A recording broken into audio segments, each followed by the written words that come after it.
Bonjour mesdames et messieurs, bienvenue à C'est notre histoire. Aujourd'hui, nous allons parler de photographie et nous allons recevoir le photographe, M. Réal Brodeur.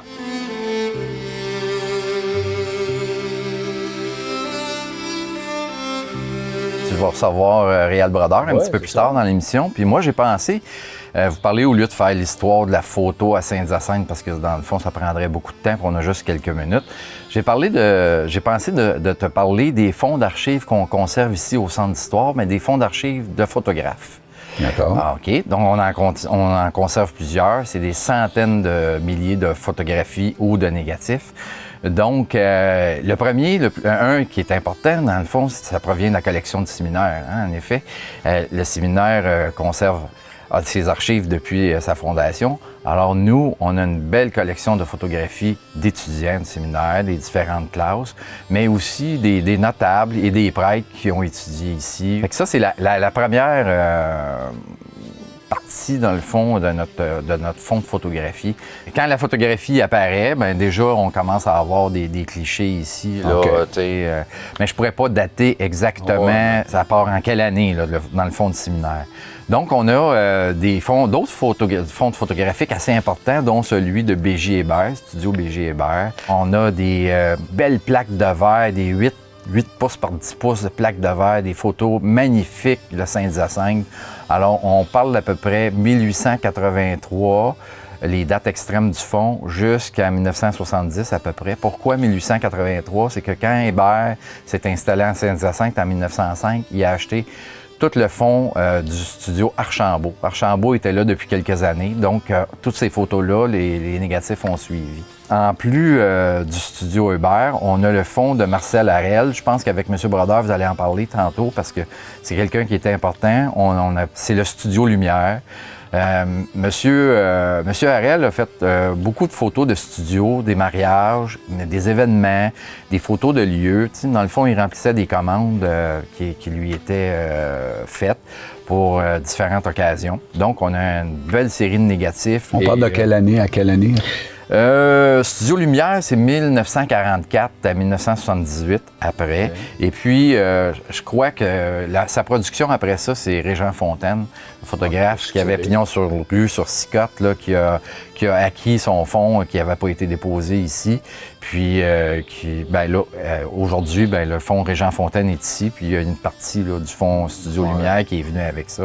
Donc, en plus de Studio Lumière, B.J. Hébert, on a le Studio Candide, Candide Charpentier. Oui, qui était installé dans le Saint-Sacrement, c'est ça. Oui. Lui, il a fait beaucoup de photos scolaires, photos un petit peu d'événements, photos de personnages. En plus de ces fonds-là, on a aussi celui de François Larivière. François Larivière qui est toujours actif, qui travaille présentement pour le Courrier. Mais pendant un grand nombre d'années, à ses débuts, François Larivière a fait beaucoup de photos de studio, puis il a fait du corporatif, de photos d'événements. Il est embauché, disons, par la ville de Saint-Hyacinthe pour couvrir tel événement, tout ça. On a deux types de fonds d'archives de photographes, parce qu'on a des photographes de studio, mais on a aussi des photographes de presse, puis on a qui ont fait les deux. T'sais, comme Réal Brodeur, lui, son fonds, qui est maintenant le fonds Brodeur, Studio Brodeur Poitras, il y a une partie de son fonds, c'est sa partie studio. Par la suite, Poitras a ajouté, c'est des mariages, des individus, encore une fois. C'est clair que depuis un certain nombre d'années, le journal Le Courrier a donné plusieurs photographies. Donc, on a un fonds qui s'appelle le fonds Le Courrier de Saint-Hyacinthe, où c'est pas des négatifs. Là, c'est vraiment des photos qui ont servi à illustrer des articles. Et le principal photographe qui a produit ces photos-là, c'est Raymond Bélanger. Et je pense qu'il y a à peu près 7-8 ans, la famille Bélanger nous a versé le fond de l'œuvre de son père. Alors, depuis, je te dirais, 6 ans, on travaille fort à toutes les années pour traiter le fond de Raymond Bélanger pour qu'il soit accessible aux chercheurs. Et le dernier fonds en liste qu'on a, c'est celui de Robert Gosselin, qui est toujours actif aussi. Robert est arrivé, il nous a appelés, puis il est arrivé, je pense, il y a à peu près la veille de Noël, il y a 4 ans à peu près, en disant, là, je vous apporte mes négatifs. Il est arrivé avec 8 grosses caisses de négatifs. Toute sa production depuis le début, c'est des pochettes de 36 poses. Première pochette est numérotée numéro 1. La dernière que j'ai vue, elle a le numéro 24 000 quelque chose. Donc, on a plusieurs centaines de milliers de négatifs là-dedans.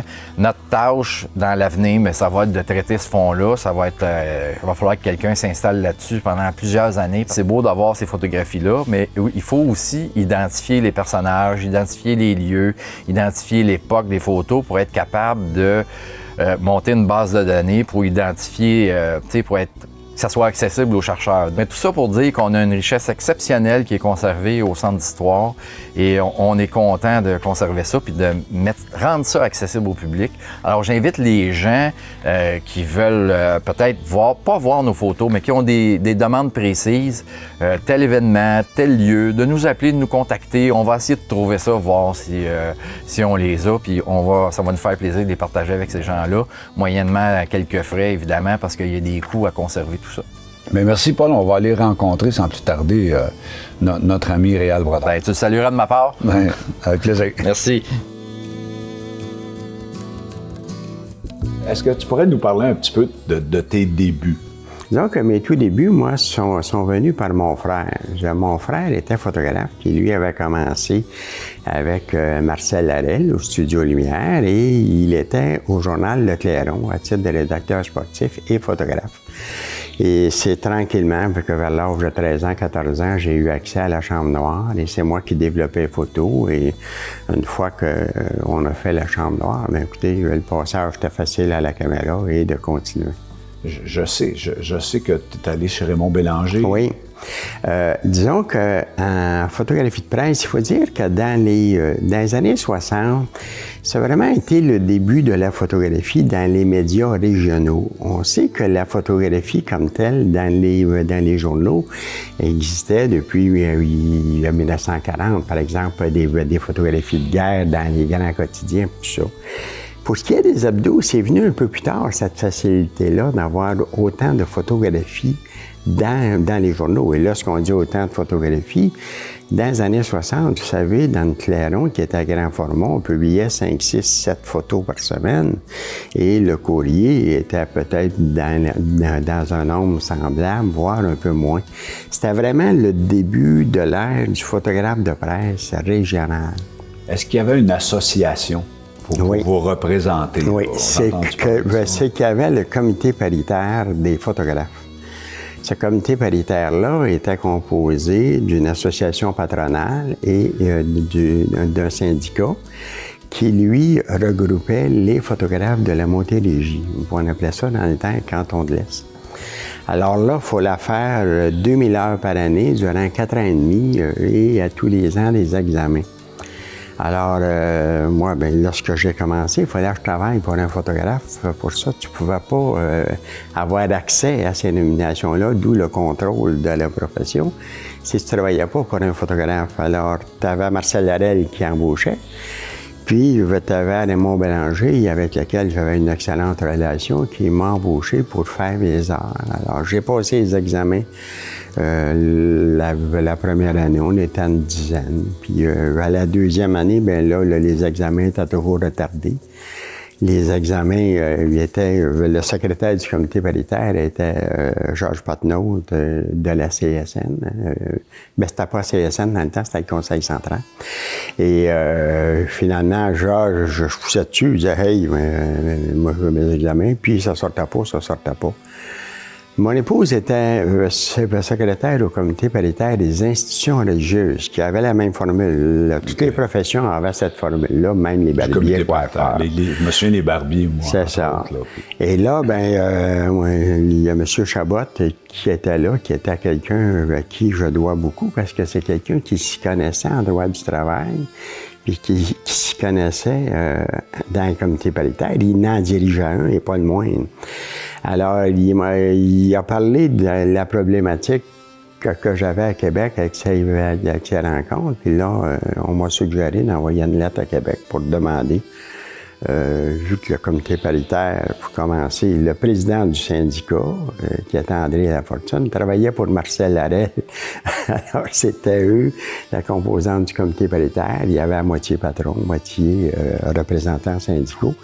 Et c'est moi qui, suite à une demande au ministère du Travail, qui a obtenu l'abrogation du comité paritaire. Et puis, j'avais un document de ça, là. Je dois faire ça quelque part. Okay. Et là, c'est la Gazette officielle. Nous autres, au Clairon, on avait la Gazette officielle. Alors là, la Gazette officielle est arrivée. On était porte à porte avec Marcel Larel du Studio Lumière. Alors, j'étais allé lui montrer que le comité paritaire était abrogé. Et la semaine suivante, j'avais de la publicité dans le journal pour annoncer. Tu nous parles, fait quelques fois, tu mentionnes Marcel Larel. Oui.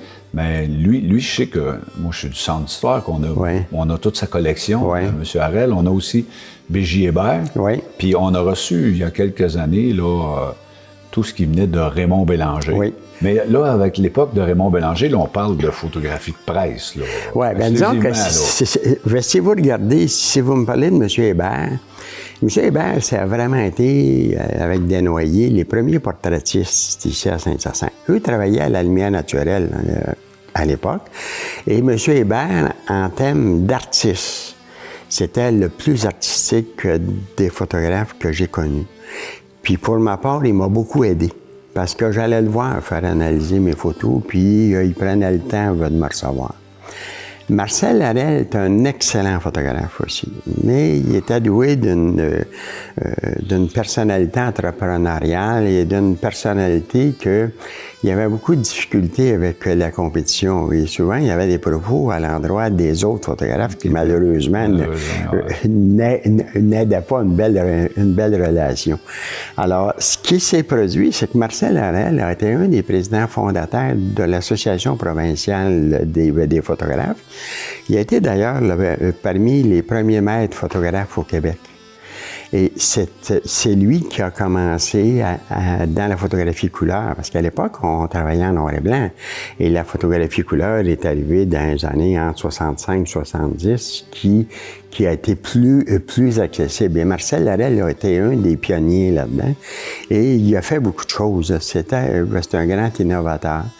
Raymond Bélanger, lui, était photographe. C'est quelqu'un qui, en photographie de presse, on a travaillé ensemble, parce que moi, j'avais le contrat de la photographie du Clairon, et je travaillais au Clairon en même temps, et Raymond avait le courrier. On faisait photo pour ces gens-là, donc qu'est-ce qu'on faisait? Parfois, on se déplaçait pas toujours deux, mais on pouvait faire 4 photos sur des angles différents, de façon à ce que nos gens n'aient pas toute la même photo. Dans qu'est-ce qu'il s'agissait d'activités, si vous voulez, qui devaient aller à tous les journaux. Okay. Ben ensemble, on vient de voir plusieurs photographies. Oui. Il y en a un autre qui me revient à l'esprit, Candide Caméra. Oui, Candide, il a commencé un petit peu avant moi. Puis lui, on avait un peu moins de contact avec. Il était plus, il faisait du scolaire, du portrait, il était dans le Bourgeois-Joli. Et dans les photographes, c'était un petit peu plus difficile de communiquer avec lui. Candide a été secrétaire de l'Association provinciale des photographes. Et moi, j'ai fait ce que je qualifie presque un coup de force. J'avais fait venir, la compagnie Kodak avait une exposition des photos des meilleurs photographes. Et avec Vincent Chartier, j'avais réussi à les faire venir ici au centre d'achat avec leurs photos. Et là, il y avait eu un 5 à 7 où tous les photographes locaux étaient là et j'ai réussi à faire une photo où nous étions tous, M. Hébert, Marcel Larel, Candide, Raymond, on était tous là. OK, mais ça résume un peu tout ce temps-là. Mais si on parle de Réal Brodeur, après ça, photographe professionnel. Oui. Comment ça a débuté, tout ça? Alors, commencé, dès que j'ai parti à mon compte, je demeurais à Sainte-Rosalie, sur la rue Marquette, près de chez Germain-Larivière. Donc, j'ai aménagé le sous-sol en studio. Et c'est là que j'ai pu devenir membre de l'Association des photographes professionnels, parce que le comité paritaire, lui, regroupait seulement la Montérégie. Là. Oh ouais. Alors, là, j'ai pu devenir membre, et c'est là que je suis devenu maître photographe au Québec. Maître photographe avec une barre, ça veut dire que je l'ai fait 2 fois. Au même moment, j'ai obtenu un Craftsman au Canada ainsi qu'un Master 2 ans après. J'ai été le 4e Québécois à avoir ce statut-là au Canada. Alors ça, nécessairement, lorsqu'on fait ce genre de choses-là, c'est des photos que nous réalisons. C'est aussi de la formation que l'on fait. J'ai fait beaucoup de formation pour les photographes professionnels à l'Université de Sherbrooke. Je faisais des sessions de 30 heures. J'en ai même fait à Montréal souvent. Je faisais le tour des sections. Et tout ça, tous ces contacts-là m'ont énormément enrichi d'idées et de rencontres de personnes intéressantes. Et c'est là que j'ai compris que de sortir de sa ville apporte beaucoup. Tu as une époque à Drummondville aussi. Oui, parce que moi, parallèlement, j'ai 2 carrières. Je travaillais au Clairon pour commencer. J'étais directeur des ventes à l'âge de 20 ans. Par la suite, j'ai continué au Courrier avec un célèbre Gérard Côté, mais moi, je travaillais au Clairon avec lui à mes débuts. On avait une excellente relation et lorsque Gérard a quitté, je suis devenu directeur des ventes au Courrier. Par la suite, après le décès de Denis Shorty, ayant des ambitions de carrière, j'ai été recruté par le groupe Unimédia pour prendre la direction des hebdos à Drummondville et des agences de distribution. C'est ce qui a amené mon départ. Je voulais aller plus loin et faire plus. Plusieurs années, ça, à Drummondville? J'ai été 10 ans à Drummondville et j'avais 135 employés.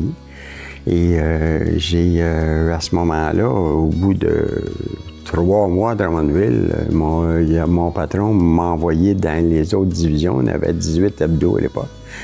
Il m'a envoyé dans les autres divisions. Alors, du côté hebdo, j'ai entièrement restructuré Drummondville et j'ai même développé Drummondville. Le Drummondville s'est allé jusqu'à un édifice neuf et puis une réalisation complète. Mais à travers ce que tu dis, là, tu me résumes, moi, ce que j'ai toujours cru dans les organisations, tout ça, quand on veut que ça fonctionne.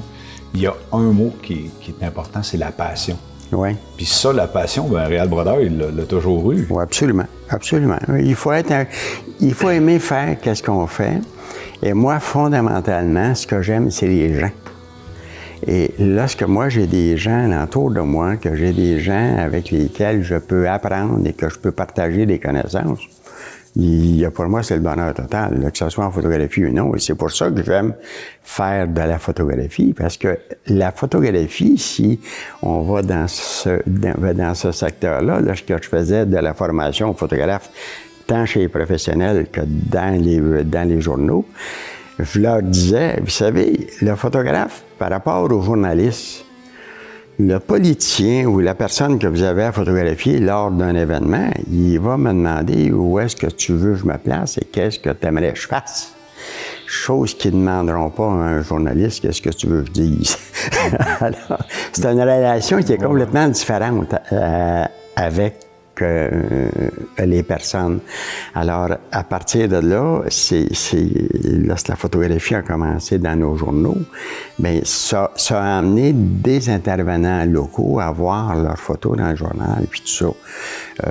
C'est sûr que lorsqu'on photographiait quelqu'un, moi, je prenais grand soin que les gens soient bien placés, puis tout ça, parce que lorsqu'ils étaient mal placés, on comprendra que dès que le journal sortait, on le savait, hein, et on portait grande attention à ça. Ce qui n'empêchait pas une certaine photo d'événement qui était prise en action, comme souvent en politique.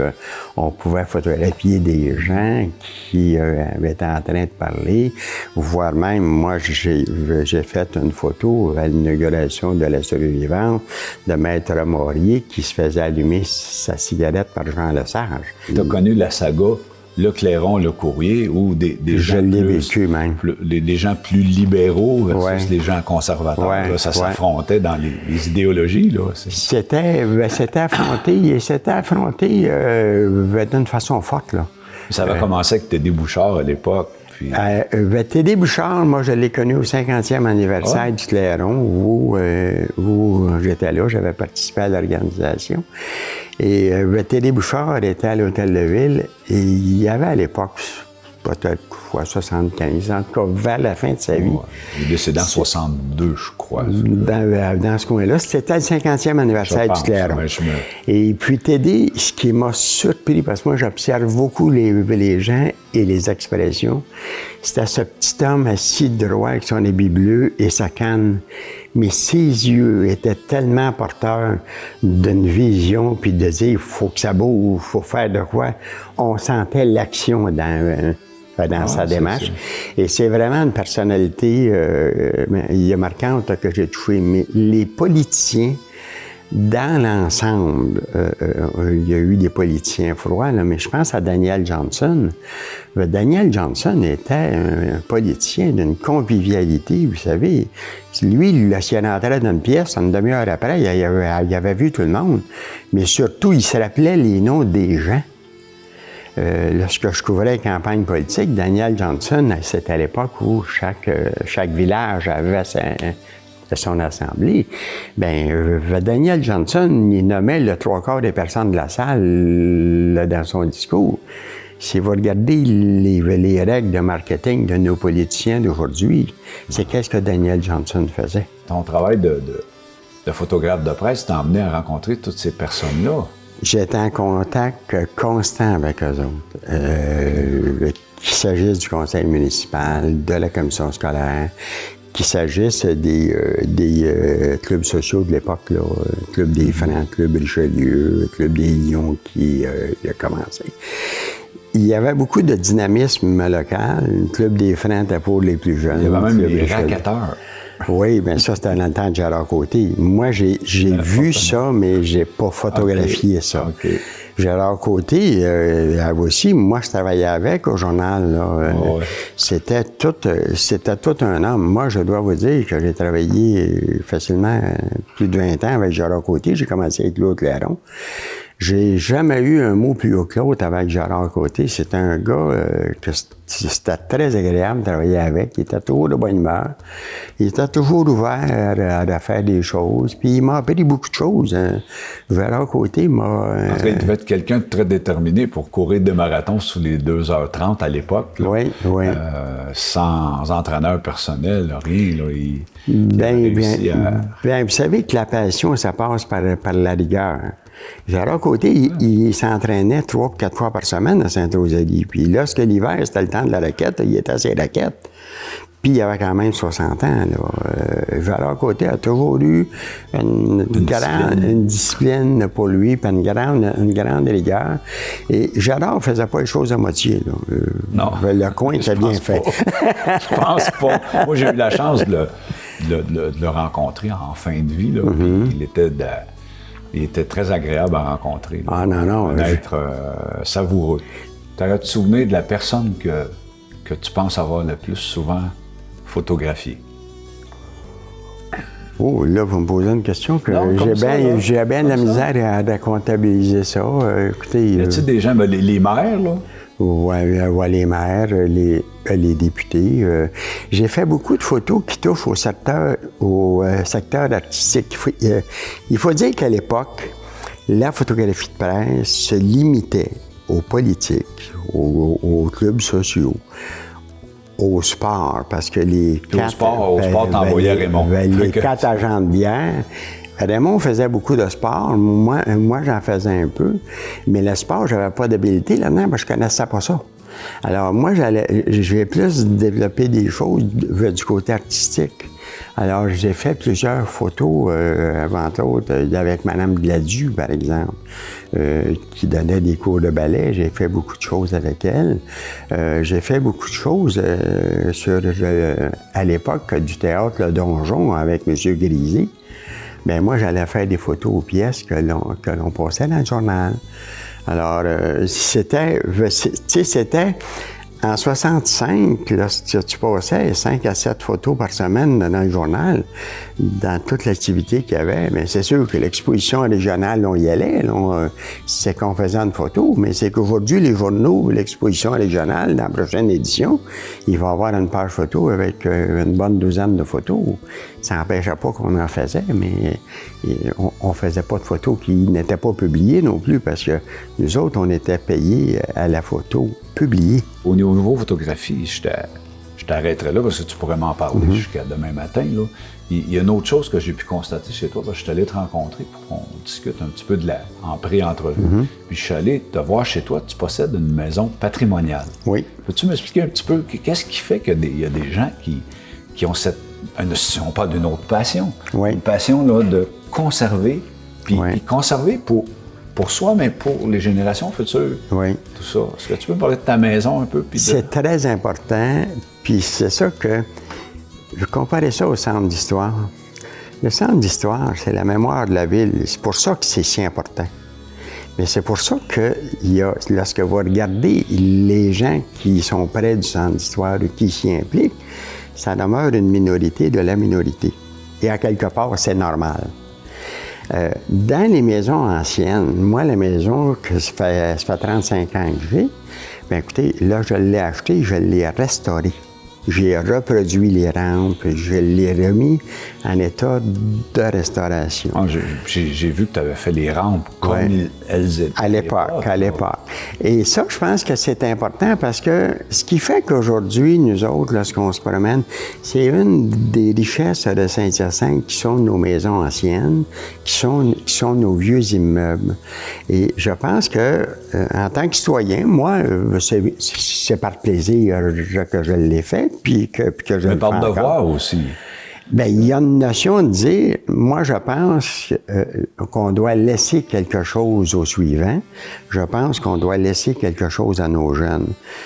Vous devriez voir le nombre de personnes qui passent devant la maison chez nous, qui la photographient. Je vois souvent des jeunes qui prennent des cours de peinture, ils viennent dessiner à la maison. Alors, je pense qu'il y a une appartenance à ça. Mais au même moment, je pense qu'il faudrait peut-être encadrer plus.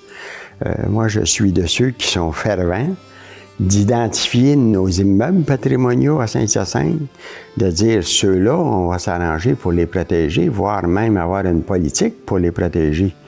Mais c'est pas parce qu'on voit de la vieille brique qu'il faut le conserver, là. Il faut faire attention, là. Non, faire attention. Puis à un moment donné, l'automne limite, là. Oui, puis ce qui mérite d'être conservé aussi. Bien, c'est ça. Puis il y a une chose qu'il faut comprendre aussi. On peut avoir de la mémoire, mais on ne vit pas dans le passé, là. Moi, j'ai beaucoup de lampes à l'huile chez nous, mais je vais super à lampe à l'huile, mais dans la maison, j'ai l'électricité et j'en suis fort heureux. Alors, je pense qu'il faut un peu trouver un équilibre là-dedans, là, actuellement. OK, bien, merci beaucoup, puis merci de ton temps, puis on va terminer là-dessus. Puis je pense que cette entrevue-là peut rester dans...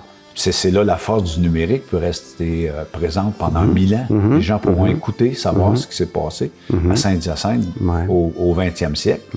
C'est grâce à des gens comme toi. Ça fait que je te remercie d'être venu à notre émission. Et là-dessus, c'est moi qui vous remercie, c'était très agréable.